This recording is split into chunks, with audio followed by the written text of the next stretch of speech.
In one episode of Hotel Hell, Gordon Ramsay visits a hotel that's having troubles with their business. The hotel manager and CEO were wondering why they were hemorrhaging money. The guests complain that the rooms have mold, that the beds are creaky, and the hotel manager just blames the guests as being too needy. Gordon Ramsay, obviously in disbelief, gathers a bunch of executives, the hotel executives, in a room, in a circle, and asks them, who is the most important person in the hotel? Okay, I can't really do a Gordon Ramsay. Maybe it sounded more Australian, actually, but you know. Anyway, the CEO points to the manager, says manager is the most important person. Manager says, no, it's the secretary. Secretary says, no, it's the CFO. CFO says, no, it's the hotel cook. Hotel cook points back to the CEO. Gordon Ramsay shakes his head in disappointment and shouts in typical Gordon Ramsay fashion, no, the most important person in the hotel is your guest. And at that moment, on the TV, you can literally see the faces of the entire hotel staff. They obviously hadn't thought about the guests.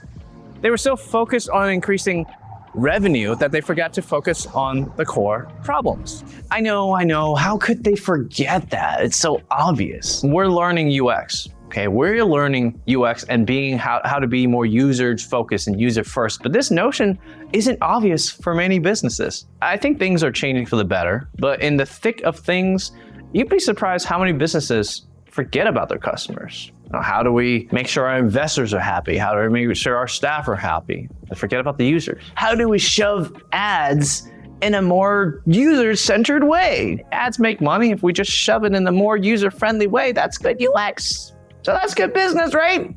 Am I right? Anyway, why should UX researchers learn about business? But first, what is a business? So let's look at the interwebs and look at a few definitions. A person's regular occupation, profession, or trade, an activity that someone's engaged in, commercial operation or company. What the heck are these definitions?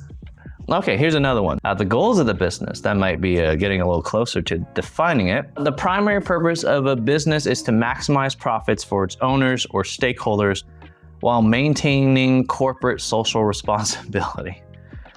Huh? The primary goal is to maximize profits for its owners and all right. I'm not satisfied with any of those definitions, especially the last one. Whoever wrote that shit? Let me share you a screen. Here's a traditional business thinking model, okay, where we have multiple problems and you try to come up with one solution. Here's what we do. Design thinking. And a little bit more of systems thinking these days too. We had to zoom out and think of systems as well, which we'll cover in this class. Okay, so design thinking. We first understand the problem through abductive divergent thinking. You diverge first, and then you identify multiple problems, and then you converge upon unique solutions, not a one-size-fits-all solution. In UX, we do this process and test our understanding.